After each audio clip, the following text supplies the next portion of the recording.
এই পৃথিবীতে শর্টকাট বলে কিছুই হয় না বন্ধু। তুমি যেই জিনিসটাই আজ বিনা পরিশ্রমে শর্টকাটে পেতে চাইবে সেই জিনিসটা কিন্তু তুমি পাবে না।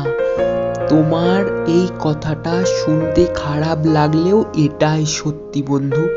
আমি আমার জীবনের অভিজ্ঞতা থেকে বিষয়টা অনুভব করার পরই বলছি যে এই পৃথিবীতে শর্টকাট বলে কিছুই হয় না।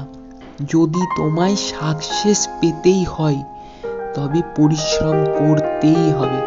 শর্টকাট মানে তুমি ভাবছো আজ যেই কাজটা হাতে নিলাম কালই ওই কাজটাই সফলতা পাবো। না না বন্ধু, সফলতা পেতে গেলে চাই ধৈর্য, চাই আত্মবিশ্বাস। তুমি এত সহজে বারবার ধৈর্য হারালে তুমি কিছুই পাবে না বন্ধু। উল্টে খালি হাতে ফিরে আসতে হবে।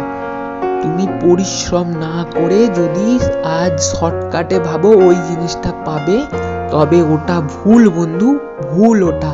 তাই আজ থেকে নিজেকে পরিবর্তন করো আর এটাই বলো যে আমাকে ওই কাজটা করতেই হবে, যত কষ্টই আসুক, যত বাধা আসুক, যত মানুষই তোমার বিরুদ্ধে কথা বলুক, তোমাকে তোমার আত্মবিশ্বাস, তোমার ধৈর্য আর তোমার ওই জিনিসটার প্রতি লক্ষ্যে তোমাকে স্থির থাকতেই হবে, তোমাকে লক্ষ্যে পৌঁছাতেই হবে। আর এইটাই মাথায় রেখো যে পরিশ্রম করতেই হবে। পরিশ্রম ছাড়া কোনো জিনিস হাতের কাছে আসে না। পরিশ্রমই একটা মানুষকে পরিবর্তন করতে পারে। কর্মই একটা মানুষের জীবনের পথের সঙ্গী হতে পারে। পরিশ্রম না করলে তুমি হেরে যাবে বন্ধু।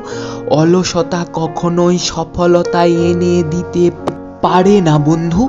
তাই তুমি নিজেকে পরিবর্তন করো আর পরিশ্রমী হও। আর নিজেকে এই জিনিসটাই মাথার মধ্যে ঢুকাও যে আমাকে পরিশ্রম করতেই হবে, পরিশ্রম করতেই হবে আর পরিশ্রম করতেই হবে। আর ধৈর্য ধরো আর সফলতা তোমার কাছে আসবেই। তুমি জীবনে সফল হবেই এবং ওই কাজটাতে তুমি সফল হবেই। প্লিজ সাবস্ক্রাইব করে দিন।